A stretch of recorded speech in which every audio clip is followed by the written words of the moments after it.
देखो next question क्या है कि यूक्लिड विभाजन एल्गोरिथम का प्रयोग करके बताना है 255 और 867 का मासा क्या है ना। क्या कर रहा है ना क्वेश्चन, कह रहे कि यूक्लिड विभाजन क्या चाहिए, देखो ना 255 का रहा है और 867 का HCF निकालना है। क्या निकालना है?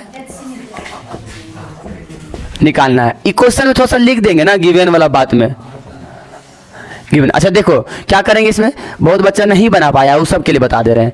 देखो ऐसे क्या है कि यूक्लिड विभाजन लगाना है ना, तो पहले उसके पहले देखने कौन बड़ा है इसमें, तो जो बड़ा है उसको a बराबर मान लेंगे क्या चीज 867, और जो छोटा है उसको b बराबर मान लेंगे 255।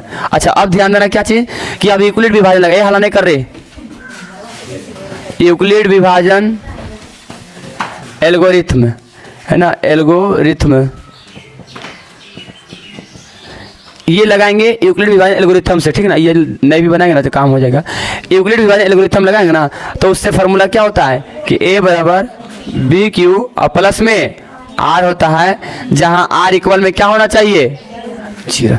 देखो यहाँ से सुनो, गप नहीं करो, यहाँ देखो a किसको माने है तो इतना मारेंगे ना, ए माने हम 867 को और बी माने हैं किसको 255 को, और क्यू में हम क्या गुना करें ताकि इसके आसपास या इसके बराबर आ जाए। हम जैसे भाग हम देते हैं तो करीब 3 से अगर गुना करते हैं तो गुना करने के बाद जो आएगा तो 5 तिया 15 और 5 तिया 15 16 3 दूनी 600 कितना आएगा 65, 665 जब इसको घटाएंगे ना तो शेषफल कितना आएगा 765, और जब इसको घटाएंगे ना तो शेषफल आएगा 102।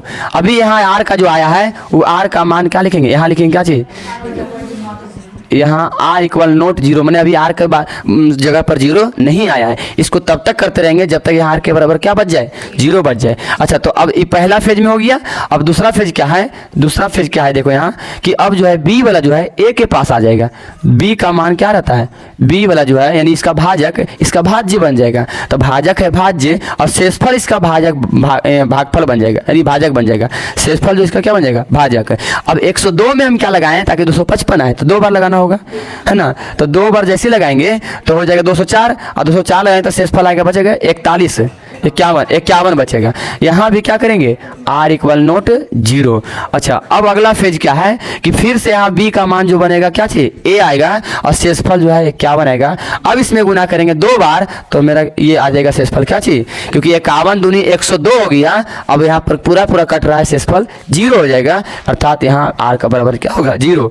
अतः यहाँ जो r के बराबर 0 आ गया ना, यहाँ जो है ना, अतः यहाँ जो है भाजक 51 ही HCF होगा, 51 ही HCF होगा। इसलिए HCF किसका हुआ 867 और 255 बराबर कितना 51 हो जाएगा। ये आंसर ऐसे लिखना है, अगर पूरा नंबर लाना है तो लिखो।